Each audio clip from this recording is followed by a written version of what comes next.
Merci. La parole est maintenant à notre collègue Marie-Claude Varayas pour le groupe communiste républicain citoyen et écologiste. Vous avez la parole. Monsieur le Président, Monsieur le Ministre, mes chers collègues, j'aurais pu vous adresser, Monsieur le Ministre, ma question par la poste.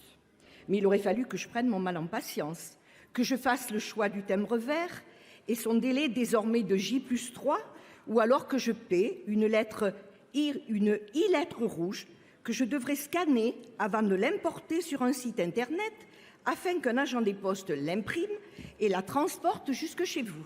Cet agent aurait même accès à ma correspondance, aussi confidentielle soit-elle. Le timbre rouge n'est plus, et vous entendez faire passer cela comme une lettre à la poste, expression vouée à la désuétude selon vous. La mesure effective depuis le 1er janvier est un pas de plus vers la désagrégation du service public qui doit assurer l'égalité et l'équité. Et il n'y a pas de plan B. Cette dématérialisation, synonyme de déshumanisation, ignore la fracture numérique qui concerne, selon l'INSEE, 13 millions de Français. Vont-ils devenir des sous-citoyens? En conséquence, vous lancez dans 68 communes l'expérimentation de la réduction de fréquence du passage du facteur. Derrière la tournée du facteur, Monsieur le Ministre, l'accueil à un guichet, ce sont des liens humains qui se tissent, bien souvent avec les plus fragiles et les plus défavorisés. Or, nous savons que tout ce qui coupe les liens sociaux abîme la démocratie. C'est ce que nous dit à nouveau cette mesure, c'est que la machine à exclure tourne à plein régime. Monsieur le Ministre, quand allez-vous stopper cette opération de casse du service public essentiel pour la population? Quand le gouvernement va-t-il entendre qu'un service public n'est pas voué à être rentable? Pour vous répondre, la parole est au ministre délégué en charge de la transition et des télécommunications. Monsieur Barrot, vous avez la parole. Monsieur le Président, Mesdames et Messieurs les sénateurs, Madame la sénatrice Varayas, vous interrogez le gouvernement sur l'évolution de la politique de courrier du groupe La Poste, à laquelle nous sommes très attentifs et vigilants avec la Première ministre et le ministre de l'Économie et des Finances. Et il ne nous a pas échappé qu'effectivement les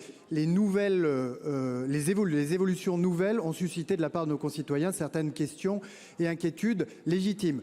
Permettez-moi de vous rappeler les deux raisons pour lesquelles La Poste fait évoluer aujourd'hui son offre de courrier. La première, c'est que les usages de nos concitoyens ont évolué. Là où ils envoyaient 45 lettres prioritaires en 2010, ils n'en envoient que 5 en moyenne en 2021, ce qui ne veut évidemment pas dire qu'il ne faut pas en envoyer, et que par ailleurs, les évolutions prévues par le groupe de La Poste permettrait, selon les calculs du groupe, d'économiser 60 000 tonnes de CO2 par an, soit 25% de la consommation du groupe, et par conséquent, grâce notamment à l'arrêt du transport aérien dans l'Hexagone.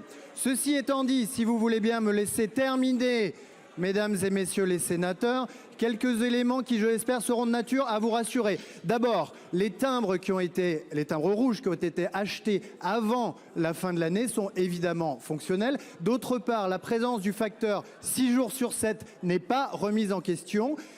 Tout usager pourra se faire conduire au bureau de poste à tout moment par un facteur. C'est un engagement du groupe La Poste. Et enfin, la lettre Service Plus qui arrive après 2 jours et la lettre verte qui arrive après 3 jours seront évidemment disponibles. Enfin, s'agissant de l'expérimentation que vous avez évoquée, elle ne remet en aucun cas en question la présence tous les jours du facteur sur les territoires et pour toutes les activités de distribution de La Poste. Je vous remercie.